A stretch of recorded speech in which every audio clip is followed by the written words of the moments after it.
किसान भाइयों, केंद्र सरकार ईंधन क्षेत्र में एक बड़ा और ऐतिहासिक फैसला लेने की दिशा में आगे बढ़ रही है। सरकार ने पहले 2030 तक E20 मिशन लागू करने की घोषणा की थी, लेकिन उसे 2025 में ही पूरा कर लिया गया और अब सरकार का फोकस सीधे E85 ईंधन मॉडल की ओर जाता दिखाई दे रहा है। आखिर क्या है ये E85 मिशन, इसका फायदा किसे और कैसे होगा और क्या है ये पूरा मॉडल, आइए जानते इस वीडियो के माध्यम से। नमस्कार किसान भाइयों और बहनों, पालवी एग्रीको की तरफ से मैं कृषि विशेषज्ञ मोनिका रोड़े आप सभी का आज के वीडियो में स्वागत करती हूँ।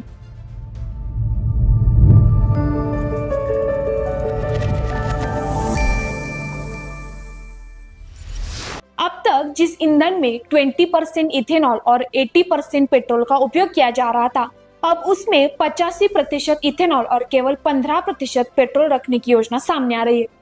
आसान शब्द में कहे तो भारत अब धीरे धीरे पेट्रोल से इथेनॉल की ओर बढ़ रहा है। इसके पीछे सबसे बड़ा कारण है भारत की विदेशी तेल पर बढ़ती निर्भरता। वर्तमान में भारत लगभग 89% कच्चा तेल आयात करता है। युद्ध, वैश्विक तनाव या ईंधन संकट जैसी परिस्थितियों में भारत जैसे देश को बड़ा नुकसान उठाना पड़ सकता है। ईरान युद्ध जैसी परिस्थितियों ने सरकार को इस वास्तविकता का एहसास भी कराया है। इसलिए सरकार अब ऊर्जा आत्मनिर्भरता की दिशा में बड़ा कदम उठा रही है। जहां E20 मिशन के तहत लगभग 70 लाख मीट्रिक टन पेट्रोल आयात कम होने का अनुमान था, वही E85 मॉडल के तहत करीब 2 crore 98 lakh metric ton petrol आयात कम होने की संभावना जताई जा रही है। अब सवाल यह है कि इस फैसले का सबसे बड़ा फायदा किसे होगा? तो इसका सीधा जवाब है किसानों को, क्योंकि इथेनॉल बनाने के लिए मुख्य रूप से गन्ना, मक्का और धान जैसी फसलों का उपयोग किया जाता है। अगर देश भर में E85 मॉडल लागू होता है तो इन फसलों की मांग बड़े पैमाने पर बढ़ सकती है।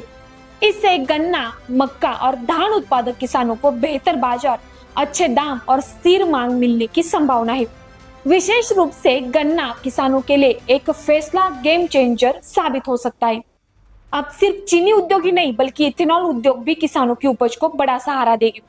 इससे कृषि उत्पादों को अधिक मूल्य मिलने की उम्मीद बढ़ गई है। हालांकि दूसरी ओर आम वाहन चालकों के लिए कुछ चुनौतियां भी सामने आ सकती है, क्योंकि वर्तमान में कई वाहन E85 ईंधन के लिए पूरी तरह से सक्षम नहीं है। ऐसे ईंधन के लिए फ्लेक्स फ्यूल इंजन की आवश्यकता पड़ सकती है। साथ ही कुछ वाहनों में माइलेज, इंजन परफॉर्मेंस और रखरखाव खर्च पर भी असर पड़ने की संभावना विशेषज्ञों द्वारा जताई जा रही है।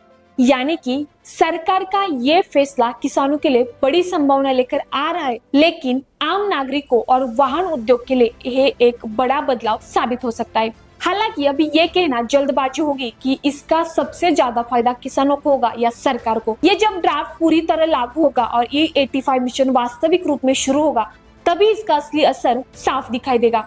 लेकिन किसान भाइयों, इस फैसले पर आपकी क्या राय है? क्या आपको लगता है कि इससे किसानों को बेहतर बाजार भाव मिलेगा? अपनी राय भी कमेंट में जरूर बताएं। साथ ही इस वीडियो को अपने अन्य किसान भाइयों तक जरूर पहुंचाएं और खेती से जुड़े ऐसे नए महत्वपूर्ण वीडियो देखने के लिए हमारे पालवी एग्रीको चैनल को सब्सक्राइब करना बिल्कुल ना भूलें। धन्यवाद।